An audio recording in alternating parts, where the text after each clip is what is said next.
I go by the name of Governor Cheese. Man, my love for art is unconditional because it was the first thing creatively that I met. And as I got older, I started getting a little more serious into it. I had the opportunity to go to school for it.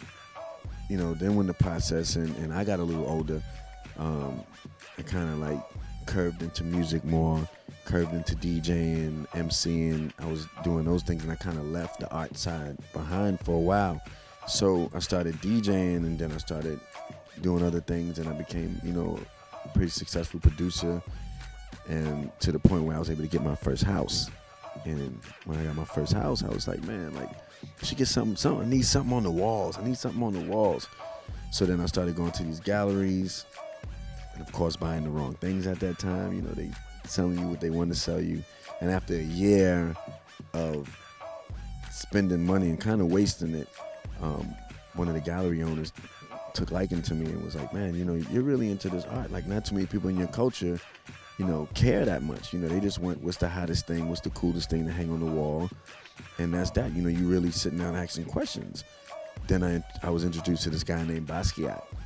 And, you know, a couple of people that were with me when I first seen a couple of Basquiats, they was like, oh, I can do that.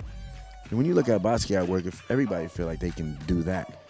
But when you break down Basquiat work and you understand the codes and the method to his madness that's in his work, then you understand his story within his work, you get a passion for it. And I just got a passion from Basquiat's story. You know, his father coming from Haiti, his mother, you know, being Spanish, you know, him, you know, growing up in Brooklyn and, you know, fleeing out on his own to go make his own, to go live his own dreams no matter what nobody said, and, you know, roam the streets. And even when he made it to a certain level of recognition, he still wouldn't let people come in there and ask him to do other things on his painting. He's still like, look, I'm not changing anything. This is my expression.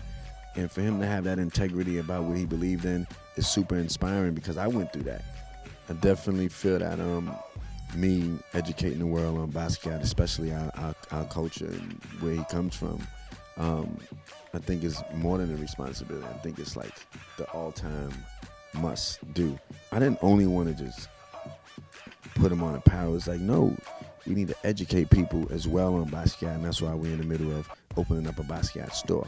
So now you got a location. Now you have, you know, a give-back place to where people, if you don't want to buy apparel, you can read up on Basquiat's life. You can, you know, you can see prints of works that he's done, and you can educate yourself, and then we can just continue spreading the knowledge on art and spreading the knowledge on Basquiat and get Basquiat and our culture to a point where we can graduate to another person. Let's say Ernie Barnes. You know, I want people to say, man, like, you know, I learned this from Swizz, and now I'm knowing about all these different other people, and man, and, you know, art is cool. Art is fresh.